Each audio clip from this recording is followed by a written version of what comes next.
Welcome back to Audiotree Live, the place to discover your new favorite band. My name is Jason. Today is October 3rd. We're coming at you from Chicago. Today we have a band that combines elements of metal and the avant-garde, writing songs that twist and turn into places you won't predict.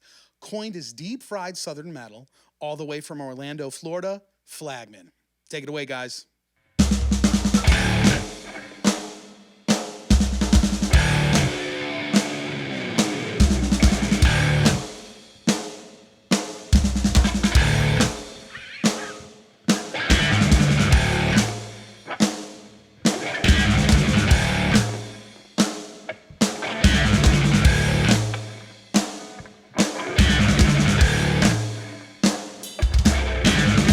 I'll show you something you won't ever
Hey guys, this has always been something strange for us here at Audiotree. Over 88% of you who watch our videos are not subscribed to our YouTube channel, which is kind of crazy if you think about it. So could we please ask you a favor? If you like the show and you like discovering new music and you want to support us, the free and simple way to do that is to just hit the subscribe button. And our commitment to you is that if you do that, our team will continue to get the best bands we can. We'll listen to your feedback. We'll book the bands you want to see on the show, and we'll continue spreading the word of live music to the world. Thank you so much. Wow. Okay. Crazy might be the first adjective that comes to my brain after hearing those two songs. That was awesome, guys. Flagman, you guys are currently on a 5-day run around the Midwest. How's it been going so far? It's been awesome so far. Real good. We were in Nashville, and then we were in Indianapolis, and now we're in Chicago. Day three. Sweet home Chicago. That's what they say, Chicago, the city of brotherly love. Okay, deep fried Southern metal. Tell me about it. Where does this term come from? You know, we just wanted to make something that's going to, like, clog the arteries, but it tastes good as it goes down, something doctors will not recommend, that kind of thing. I think it definitely sticks out amongst any other band I could even think of. Oh, thank you so much. So I want to take a step back here. Sure. You guys just played the song Hollow. Yes. This wasn't planned, but it just caught my attention. That section right before the end there, were you guys improvising that? We were. Okay. Just like to let them breathe a little bit. Going to the moon. Yeah. This is something rare that I've seen at Audiotree. Really? So break it down to me. How do you guys decide to do these things like improving? What's the method like for the band when it comes to songwriting like that? You know, we just we write the songs, we have them in the studio, and then when you're playing them live, we kind of get bored. As you can tell, we're kind of all over the place. So the more we play them, the more I'm like, what if we opened it up here? You know, there's a drum solo in the song. Like, you just have at it. Let me know when to come back with the verse. Yeah. I'll just hang out. So that's usually what we do. How do you guys know when you're going to come back in? Just listening. That's just so feeling crazy. it out. Do you guys like choose a cue, or are you like, all right, when you do this, sometimes, we'll all know? Yeah, sometimes like it'll be like a little moment. You know, conversation. When you need to end the conversation, bam. Yeah. I love it. And it makes so much sense. Almost again. Dude. All right. That was it good was catch. better this was time, planned. though. That was planned. Yeah. We get that? Hell yeah. So for a band like that to just go off the cuff like that, have you guys been playing music a lot together, the three of you, for a long time? Or is this something that's relatively new? Well, the three of us, it's pretty new. I started this band about 10 years ago, okay. And I've sort of been cycling in a rotating cast of Flag Boys. Individually, we are Flag Boys. Together, we are Flagman, sort of like a big mech. But we started playing on Tuesday.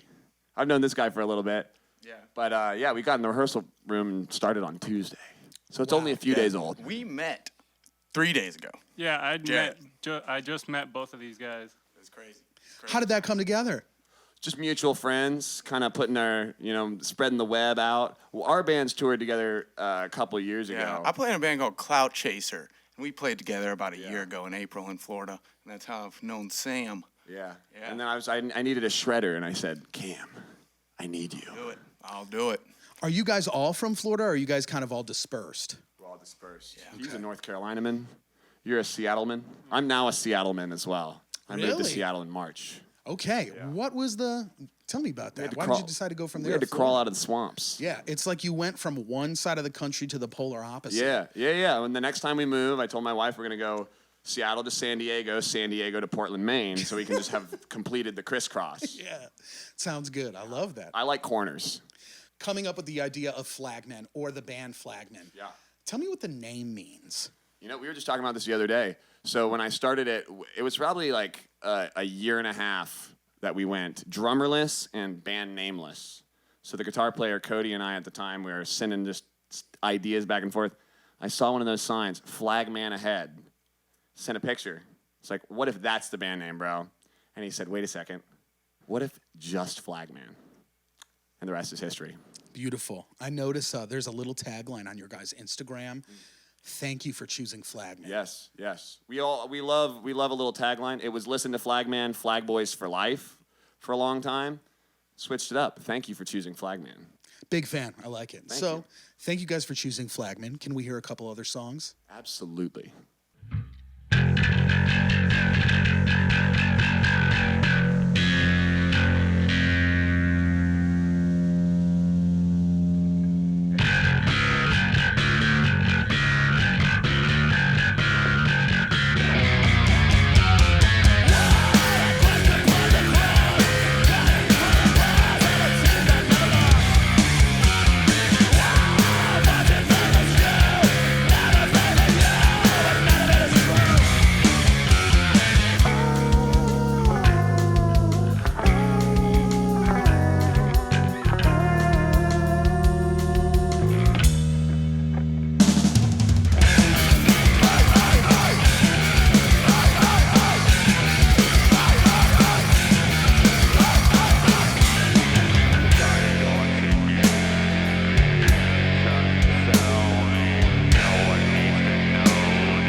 You're so lucky this isn't a real gun. Yes. Quite a song name. Yep.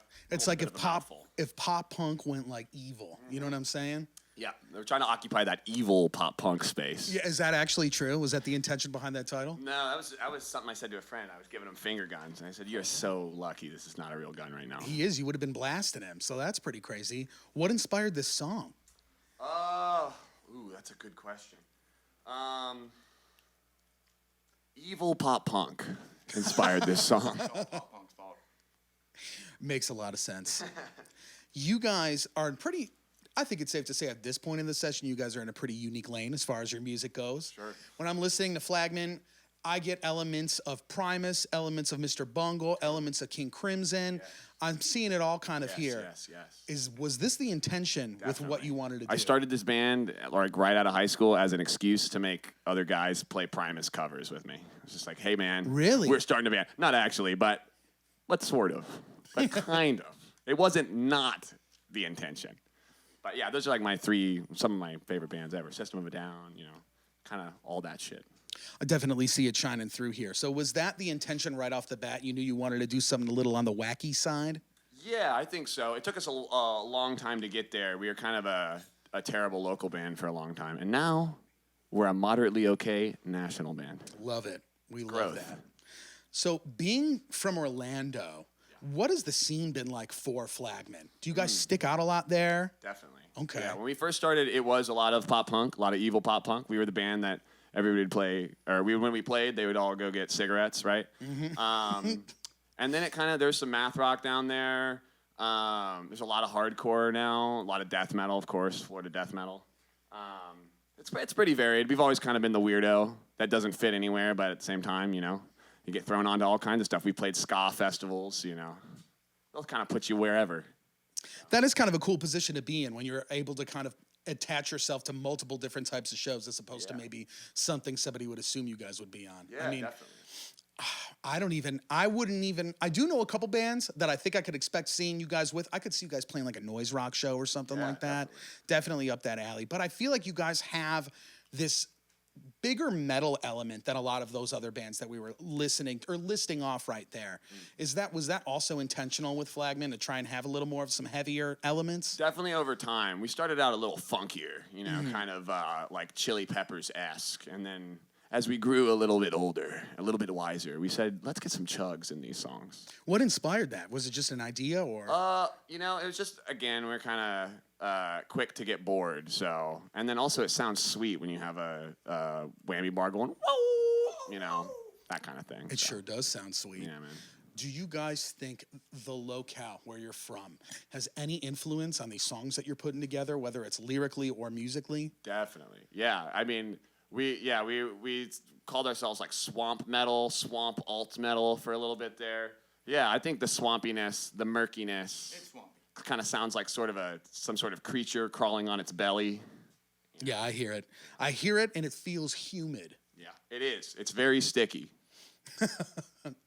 So you guys have quite the discography. You go on your Bandcamp, you see about 1 billion releases. We got singles, we got EPs, we got albums. Yes, indeed. What's the key to being so prolific? Just do it forever, What's crazy is we being a band for so long, there's probably 2 or 3 albums worth of stuff that we like recorded and then put out, and then like 6 months later we're like, this sucks, and pulled it off, and then recorded more stuff, and then we're like, this sucks, and threw all that out. So there's a lot of stuff. We actually have another EP coming out on the 17th of October too. I don't know when this will be out, but it could be out then. Just writing, playing all the time. That's how we do it. Tell me about this new EP. What's it called? It is called Before the Blast. Before the Blast. Okay. Yeah. What's the ethos behind Before the Blast? Maybe compared to your previous songs and previous releases. So it was the first thing I did when I moved to Seattle, and we're working on another record kind of remotely, but I was like, I want to have some new music soon. And so I kind of dove into, a home recording setup, and it was sort of born out of me discovery learning with, audio software and plugins and stuff like that, and just kind of like, I'm going to get in the workstation every day, and I'm going to record something. And then as you do that for a couple weeks, stuff starts to kind of fall out, and then You know, I had some lyrics laying around, and all of a sudden I started mishmashing parts together, and here we go. There you got it. Yeah. The EP is born. So it sounds like you were working on an album simultaneously. Yeah. What is that like to go between two different releases when you're writing? Well, so the album's mostly written. It's we've got all the skeleton there. It was just really the recording process. Everything in this band and maybe other bands, it always you make your timeline and then it takes like triple the time you expect it to. So as we were looking at the timeline, I was like, this I don't think is going to be done soon. So I kind of put that on pause as we were figuring out the logistics and focused on this. Is there any different way you approach writing songs, maybe for a record, as opposed to coming up with something like the EP? Yeah, I mean, the record up to this point, we've written a lot of stuff kind of hashing it out in the room, you know, like, hey, I've got a riff and you've got a riff and let's connect those riffs or let's jam on this groove for a little bit and see kind of what falls out. So this one was a lot more, I'm writing a part, I'm programming a little drum beat, and then I'm looping it, and then I go, okay, what's the guitar gonna do? What's the bass do next, you know? So it was a little more like methodical, I think. Yeah, absolutely. I just want to ask you guys, what do you guys think, you know, being so prolific, being so locked in, and the fact that you guys have barely known each other for super long, where can we expect the creative future of Flagman? Where do you guys think you're going next? Somewhere stickier, somewhere humider, Sweatier. muddier. Yeah, murky. Murky. Like Florida 2. Like, If there was yeah, a we're- sequel to Florida. Florida 2. They're adding it on right next to New it. album, Florida 2. I love it. I love it. All right, guys, let's hear that next song. Yeah.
And alas, we have reached the end of the session. I would like to thank the camera crew here at Audiotree. I would love to thank the audio crew here at Audiotree. And I would love to thank Flagman for the amazing performance today. Lastly, I would love to thank the viewers. If you like what you see today, make sure to hit that subscribe button on our channel. And if you want to listen to this, it's available on every streaming platform known to man, including Spotify and Apple Music. Once again, my name is Jason. Thank you for your time. We'll see you very soon. And thank you for choosing Flagman.